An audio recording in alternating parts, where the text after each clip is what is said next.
Programme सदाए हक सुनने वाले तमाम सामाईन को निदा हक का सलाम कबूल हो। दोस्तों, ये बात तो आपको मालूम ही है कि इस प्रोग्राम में हम आपके उन सवालात को शामिल करते हैं जो मसीहियत से मुताल्लिक होते हैं। इस प्रोग्राम को पेश करने का हमारा मकसद सिर्फ ये है कि जनाब मसीह और मसीहियत के मुताल्लिक आपके दिलो दिमाग में किसी भी तरह की गलत फहमी हो तो उसे दूर किया जाए।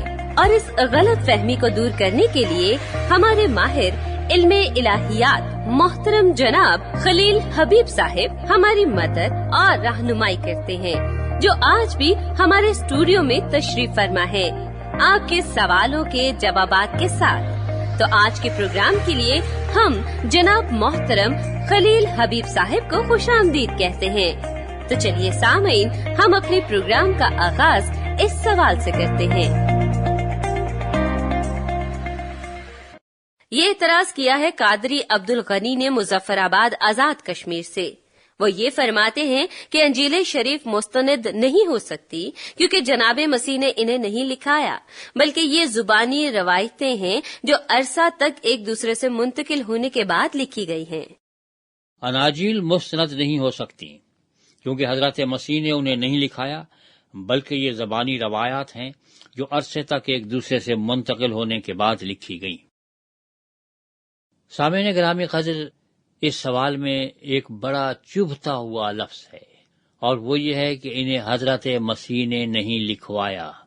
हालांकि एतराज ये हो सकता था कि हजरत मसीह ने नहीं लिखा, लेकिन लिखवाया तो मोतरिज़ का मफरूज़ा ये है कि हजरत मसीह अनपढ़ थे, खुद नहीं लिखना जानते थे तो किसी और से लिखवा लेते। हजरत मसीह पढ़े लिखे थे। यहूदियों के यहाँ बच्चे जाते थे, मदारिस में तालीम हासिल करते थे। 12 साल की उम्र में वो बरमिसवा बनते थे जिनके ऊपर शरीयत का इतलाक होता था। वो तौरात की तिलावत करते थे, हाफिज हुआ करते थे। लिहाजा ये कहना कि उन्होंने लिखवाया नहीं तो इतराज है कि लिखा क्यों नहीं। लिखना लिखवाना क्या जरूरी होता सदाए हक या उन हालात में जिसमें आप थे उसमें क्या कातिब को साथ लेके चलते? क्योंकि आप देखते हैं कि आप मुसलसल सफर के आलम में रहते थे। आज इस गांव में हैं तो कल उस गांव में, पीछे हजारों लोगों का मजमा लगा हुआ है। आप तबलीग कर रहे हैं, तालीम दे रहे हैं, लेकिन आपके सहाबाए कराम तो आपके साथ होते थे। उन्हें लिखने से किसने मना किया था? क्या वो नहीं लिख सकते थे? वो लिख सकते थे। तो लिहाजा यह कि आपने लिखवाया नहीं जबरदस्ती। और अगर बेचारा आदमी अनपढ़ हो और वो लिखवाए और आप कहें कि भाई लिख लिया, वो कि हाँ साहब मैंने लिख लिया, तो आपको क्या मालूम सही लिखा है या गलत लिखा है? क्योंकि अनपढ़ आदमी को तो आप बड़े आराम से बेवकूफ बना सकते हैं। तो जनाब मसीह पढ़े लिखे थे, लिखना जानते थे, पढ़ना जानते थे, बल्कि आपके एक जगह लिखने का तज़किरा मिलता है कि आपने जमीन पर लिखा। क्या लिखा ये हमें मालूम नहीं, लेकिन शायद ये था कि भाई जिस तरह से ये जमीन पे लिखा हुआ थोड़ी देर के बाद मिट जाएगा, इसी तरह से परवरदिगार आलम लोगों के गुनाहों को मिटा देते हैं और उसका कोई रिकॉर्ड नहीं रखा करते। आप लिखना पढ़ना जानते थे, आपके सहाबा कराम लिखना पढ़ना जानते थे, पढ़े लिखे थे और उन्होंने लिखा है। और ये कहना कि बहुत अरसे बाद ये सब कुछ लिखा गया, ये ज्यादती है। आपके सहाबा कराम आपके साथ थे, वो नोट्स ले सकते थे, उस पर कोई पाबंदी नहीं थी। तारीखी तौर पर इस चीज की शहादत मौजूद है कि उस जमाने में शॉर्ट हैंड ईजाद हो चुकी थी, लिहाजा वो नोट्स ले सकते थे। आप जब वो इबारात असल जबान में पढ़ते हैं तो आपको मालूम होता है कि ये वाकई उसी जबान के जानने वाले के अल्फाज हैं, बाद के ये तराजिम नहीं हैं। एतराज ये कि साहब चूंकि अरसे के बाद लिखी जाती है तो उसका एतबार नहीं रहता। मुसीबत यह है कि बहुत सारी चीजें जो बहुत अरसे के बाद 250-250 बरस के बाद और 300 बरस के बाद लिखी गई, हमें उनका एतबार होता है, हम कभी उन पे एतराज नहीं करते। सिर्फ ये कलामुल्लाह के साथ हमने एक ज्यादती की हुई है कि जब वो आए उसी वक्त उसको लिख लिया जाए। जनाब मसीह ने जो कुछ इरशाद फरमाया और आपने जो काम किए, जाहिर है कि उन कामों के बारे में, आपके जो मौजिज़ात थे उसके बारे में तो जिक्र करना सहाबा कराम का काम था, अपने अपने अल्फाज में उनको रखना था। और जितना आप एक बात के बारे में गौर व फिक्र करते हैं, आप उसको और मौका मिलता है उसके बारे में सोचने का। आप जब उसको लिखते हैं तो आप उसकी गहराइयों को बयान कर सकते हैं। उस वक्त शायद आपने वो बहुत सारी बातें नजरअंदाज कर जाते हैं, लेकिन बाद में सोचते हैं कि आपने ऐसा क्यों किया, तो आपकी समझ में तवजीह आने लगती है, इसलिए वो उससे बाहर नहीं होती। اس پہ یہ اعتراض کرنا کہ چونکہ انہوں نے خود نہیں لکھوایا لہذا قابل اعتبار نہیں ہے، تو بھائی اور کس نبی نے خود لکھوایا؟ چلیے اب اس سے ایک بات تو معلوم ہو گئی کہ اگر یہ جناب مسیح نے خود لکھوایا ہوتا تو پھر یہ قابل قبول تھا۔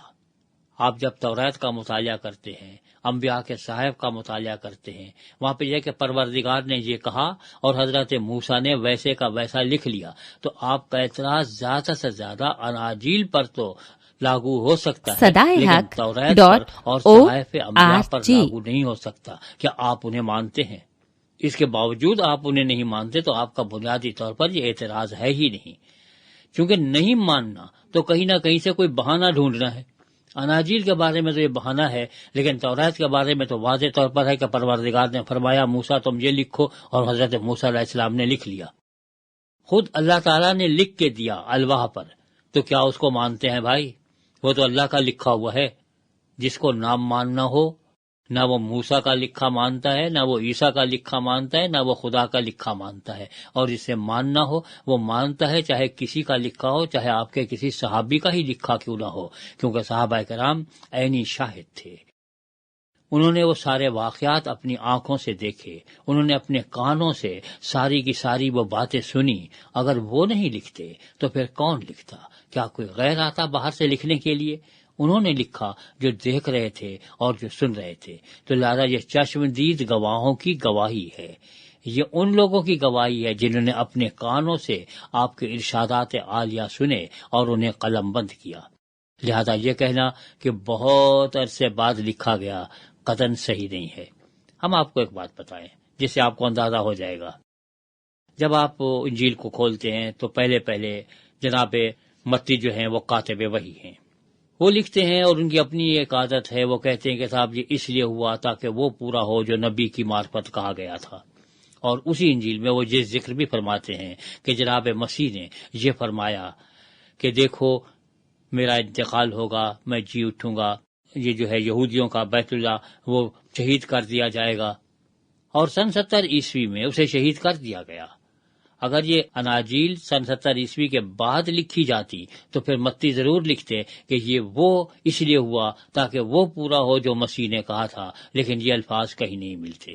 تو ظاہر ہے کہ سن 70 عیسوی سے پہلے کی باتیں ہیں، جب امن و امان تھا، یہ ساری باتیں ضبط تحریر میں لائی گئیں، تو اب کسی کو اعتراض کرنے کا حق کیا پہنچتا ہے کہ اسی زمانے میں لکھا گیا، جبکہ اور لوگ بھی موجود تھے، صرف اپنے نہیں بلکہ غیر بھی موجود تھے جنہوں نے یہ باتیں سنی تھیں اور جنہوں نے یہ باتیں دیکھی تھیں۔ اگر کوئی غلط بیانی ہوتی تو وہ فوراً کہ نہیں یہ واقعہ ایسے نہیں ہوا تھا بلکہ ایسے ہوا تھا، لیکن ہمیں کہیں کوئی تردید دکھائی نہیں دیتی۔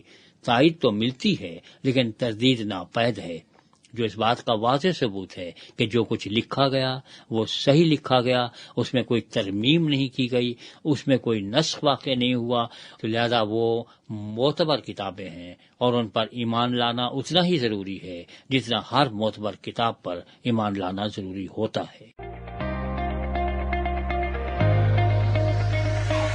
سامعین، ہمیں آپ کی رائے کا انتظار رہے گا۔ اگر آپ ہم سے بذریعہ SMS رابطہ کرنا چاہتے ہیں تو ہمارا نمبر ہے 03102040306۔ نمبر ایک مرتبہ پھر سے دہرا دیتی ہوں، 03102040306۔ اس نمبر پر آپ ہمیں اپنا SMS بھیج سکتے ہیں۔ اگر آپ کو انجیل شریف کا مفت نسخہ حاصل کرنا ہے تو اپنا مکمل پتہ بھی ہمیں SMS کر دیں، ہم آپ کو بذریعہ ڈاک مفت نسخہ بھیج دیں گے۔ اس کے علاوہ آپ ہماری ویب سائٹ پر جا کر کسی بھی وقت ہمارے سارے پروگرام سن سکتے ہیں۔ ہماری ویب سائٹ کا پتہ ہے www.sadaiHaq.com۔ ایک مرتبہ پھر سے بتا دیتی ہوں، ہماری ویب سائٹ کا پتہ ہے www.sadaiHaq.com۔ اب اپنی میزبان ندا حق کو اجازت دیجیے۔ انشاءاللہ اگلی دفعہ ایک نئے سوال اور اس کے جواب کے ساتھ آپ کی خدمت میں حاضر ہوں گے۔ خدا حافظ۔